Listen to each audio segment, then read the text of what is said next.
Continuamos en Que No Me Pierda y estamos con el senador Óscar Ortiz, que nos acompaña en este momento. Gracias, senador, por su presencia. Gracias. Usted ha procurado apoyo, ha llegado hasta el exterior para presentar una demanda a la reforma constitucional que se va a ejecutar a partir de un referéndum el próximo 21 de febrero. Así es, Cecilia, hemos invocado lo que se llama la Convención Interamericana de Derechos Humanos, que es un pacto que suscribieron todos nuestros países, entre ellos Bolivia, y que garantiza pues los derechos humanos de las personas. ¿Por qué? ¿Qué tiene que ver, usted me dirá, esto con la reforma de la reelección? Exacto. Significa que cuando uno en su país considera que no ha sido respetado en sus derechos fundamentales, que no ha sido respetado en su derecho a tener una verdadera justicia, bueno, agotadas las vías nacionales, puede acudir a una instancia internacional. En este caso, ¿qué ha pasado?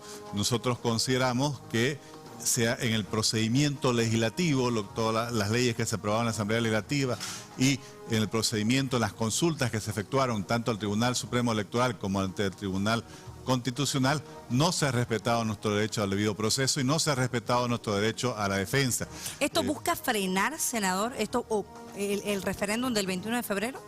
Bueno, el referéndum es un componente. Exacto, pero a partir de ahí va a decidir la población si va o no a la reforma. Lo que nosotros creemos es que lo que hay que anular es el procedimiento seguido hasta ahora. Por eso pedimos la nulidad de todo lo actuado en la Asamblea Legislativa, en el Tribunal Constitucional y en el Tribunal Supremo Electoral. Presentamos pruebas de cómo en varias otras actuaciones, anteriores actuaciones, ni el Tribunal Electoral ni el Tribunal Constitucional han sido imparciales. Un tribunal electoral que inhabilita a todos nuestros candidatos en el Beni, un tribunal electoral que, como vemos en estos días, impide que haya una segunda vuelta en Chuquisaca. Ahora lo quieren dar por bien hecho la elección del gobernador, aunque reconocen que estuvo mal hecho la decisión de las autoridades vocales. Un tribunal constitucional que ni siquiera nos responde, eso es, por ejemplo, falta de derecho a la defensa, las impugnaciones, recursos y demandas que presentamos, y le responde al gobierno sin resolver todas nuestras impugnaciones. Porque ¿no? Siguen pendientes, ¿no? Las respuestas nunca llegaron. No llegaron las respuestas, pero ya le dieron una respuesta afirmativa al gobierno, al oficialismo, y en base a eso se ha convocado un referendo y un proceso en curso. Por eso pedimos dos cosas en la Comisión Interamericana de Derechos Humanos. Pedimos que por un lado se anule todo lo actuado hasta el momento y por otro lado también pedimos lo que se llaman las medidas precautorias, para las cuales no se puedan hacer nuevas actuaciones hasta que se resuelva en la Comisión Interamericana las observaciones de la demanda que estamos presentando. Esto significaría un alto momentáneo al referéndum, la posibilidad de un alto momentáneo. Si nos dieran la razón, por un lado tendrían que paralizar, por ejemplo, el procedimiento de convocatoria a referéndum, y por otro lado tendrían que entrar a revisar el fondo, y si, como nosotros demandamos, creemos que se ha vulnerado el debido proceso en toda aprobación de las leyes que están permitiendo iniciar este camino hacia una reforma constitucional para habilitar una nueva reelección del presidente Evo Morales y del vicepresidente García Linera. Ahora, ¿puede un tribunal internacional en este caso inmiscuirse o tomar una determinación de este tipo en un proceso interno de un país como es Bolivia? Lo que pasa es que nuestra Constitución, en el artículo 256, reconoce que los tratados internacionales de derechos humanos están por encima de la Constitución.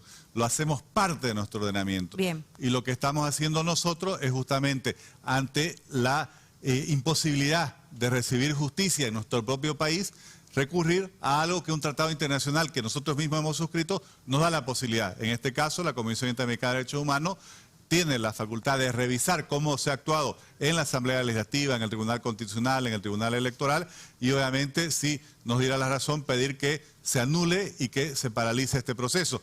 Nosotros estamos presentando incluso pruebas de cómo demostramos, a nuestro entender, de que hay una intromisión directa del Ejecutivo en las decisiones del Tribunal Electoral, del Tribunal Constitucional, y cómo estos órganos ya, por ejemplo, cuando el Tribunal Constitucional en el anterior periodo le permitió al presidente reelegirse sin reformar la Constitución, solo por una interpretación de ellos, han asumido una actitud enteramente parcializada con este gobierno. Ahora, senador, le repito un poco aquí, si bien hablamos de Poder Ejecutivo que se inmiscuye en el Poder Electoral, que se inmiscuye en el Poder Judicial, porque es esto lo que ustedes están denunciando, ¿puede un organismo internacional en este sentido inmiscuirse en un proceso interno de un país que le va a preguntar a sus ciudadanos si quieren o no reformar la Constitución?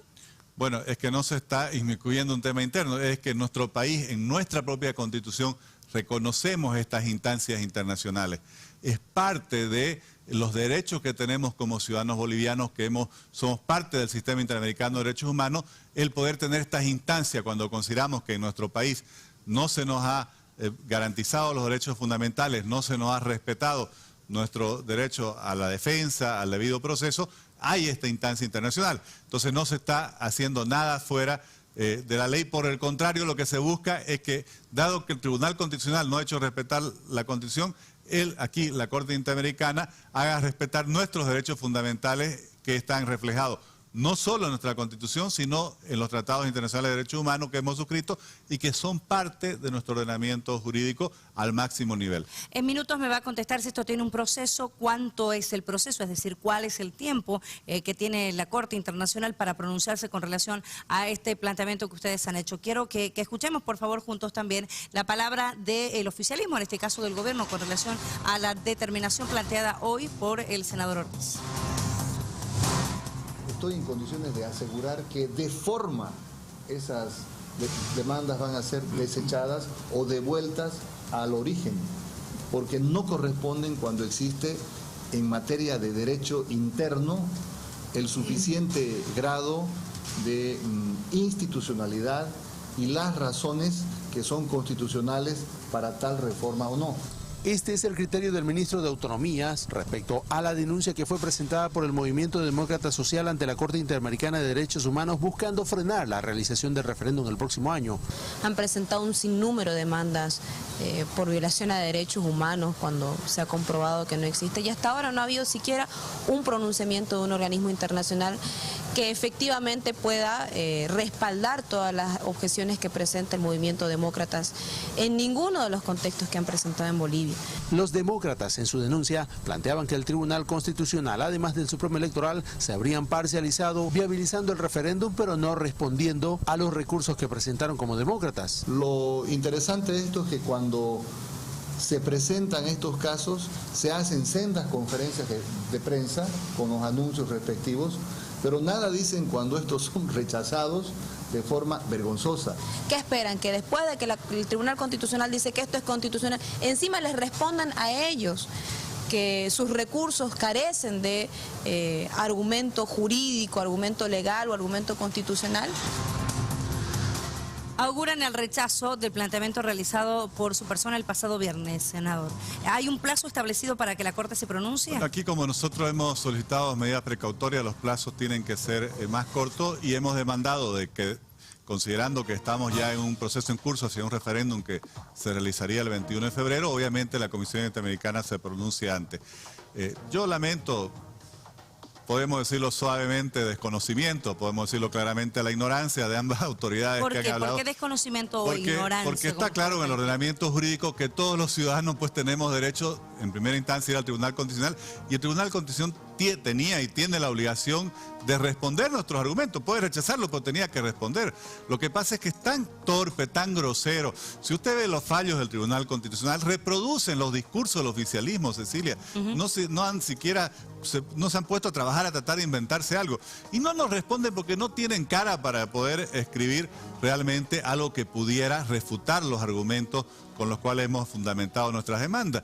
Y está claro, además, bueno, yo entiendo que ellos son de otras áreas y seguramente están hablando porque tienen que quedar bien con sus jefes, pero está claro pues que el acudir a la Comisión Interamericana de Derechos Humanos es parte del derecho que tenemos todos los ciudadanos bolivianos. Hace un mes estuvo el magistrado Gualberto Cusi, ha sido recibido y fue el Procurador General del Estado a responderle. Entonces eso significa que el Estado reconoce esa instancia, porque la hemos suscrito. Solo Hugo Chávez quiso salirse de la misma frente a una serie de resoluciones que obviamente condenaban las actitudes que se están cometiendo en Venezuela. Al pedir medidas precautorias, ¿cuándo creen ustedes, o usted en este caso, senador, que ha sido quien llevó personalmente la demanda ante la Corte, que le respondan a esto para tomar una definición? Bueno, ese plazo depende de la Corte, de la Comisión en este caso. Nosotros lo que hemos pedido, obviamente, es que sea oportuno. Claro, yo le pregunto por el corto tiempo que falta. Pero hay tiempo, porque hay prácticamente 3 meses y obviamente eso es un plazo suficiente para que ellos puedan, mucho más que suficiente para que ellos puedan analizar y disponer estas medidas. Con esto estamos nosotros también cumpliendo con nuestro compromiso, Cecilia, que hemos asumido cuando ingresamos como parlamentarios, denunciar todos estos atropellos y agotar todas las instancias democráticas. Quisiéramos pues que fuera en nuestro país que se pudiera resolver esto. Lamentablemente ya no tenemos una justicia, ya no tenemos un tribunal constitucional. El magistrado Cusi ha denunciado justamente cómo los juicios que les hicieron a ellos fuera una forma de preparar este proceso, de abrir este camino para que quienes queden sean absolutamente obsecuentes, como lo hemos visto. El Tribunal Constitucional se ha pronunciado antes de notificar a las partes. El Tribunal Constitucional, cuando recibió un proyecto de ley, debiera recibir una ley, no solo no devolvió, sino que le dicen como si fuera un desquite, mire, corrijan esto. O sea, todo eso contradice absolutamente nuestro ordenamiento jurídico y muestra claramente que en Bolivia no tenemos, como se llama ahora, órganos independientes. Ahora, desde el oficialismo auguraban el rechazo. ¿Usted confía en que no va a ser así? Bueno, nosotros no podemos responder por cómo va a ser la Comisión Interamericana de Derechos Humanos, pero obviamente ellos no dependen de nosotros, no sé si dependerán del oficialismo, ellos creen que están en Bolivia.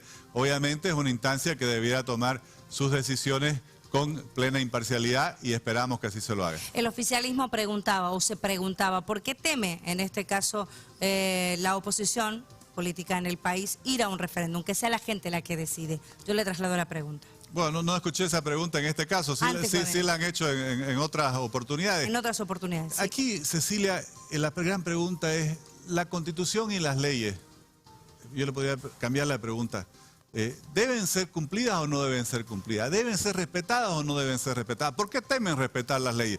¿Por qué hay que cambiar las leyes para favorecer a dos personas? ¿Por qué hay que cambiar la Constitución para satisfacer la angurria de poder del presidente y el vicepresidente? ¿O por qué hay que cambiar la Constitución para que todos los que están aprovechando el poder alrededor de ellos puedan seguir aprovechando ese poder? ¿Por qué no? Y le puedo dar 3 ejemplos rapiditos. Se hace, por ejemplo, en Uruguay.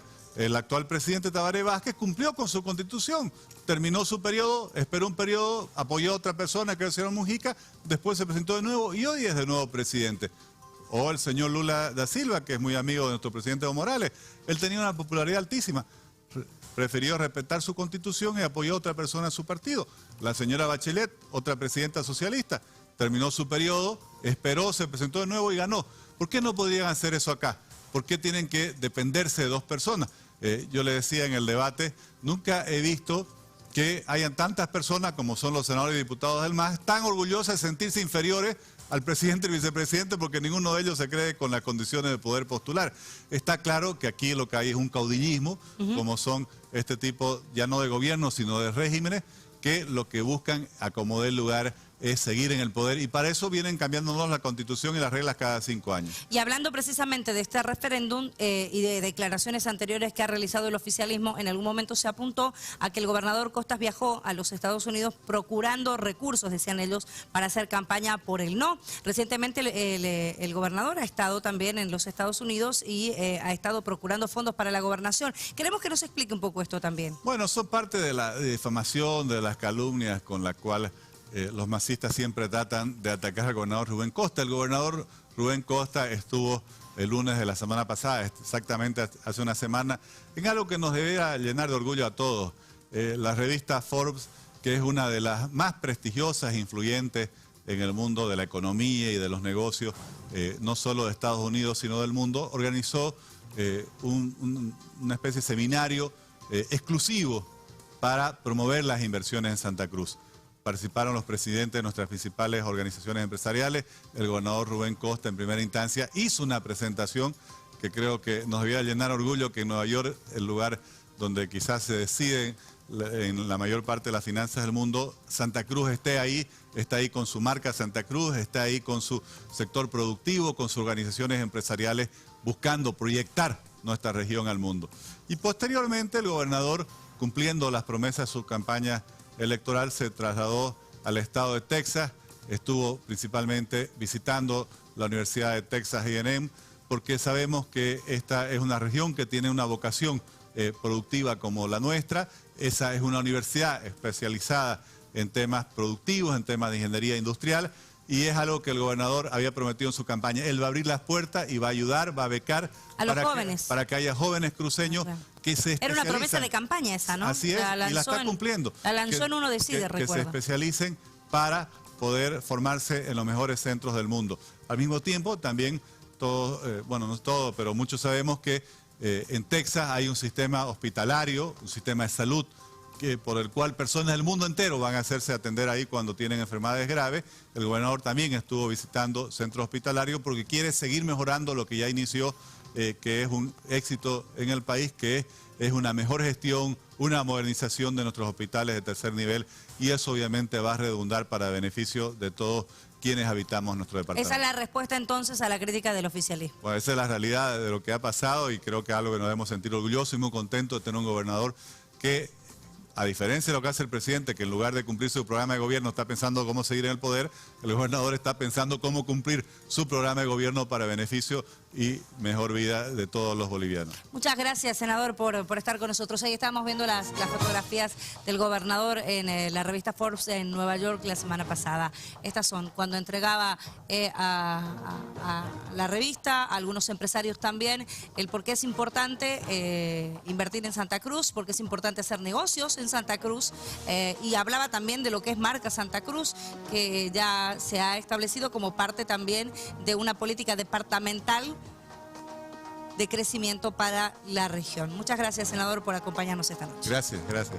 0 horas, 2 minutos. Continuamos. Escenario con usted, Micaela, por favor.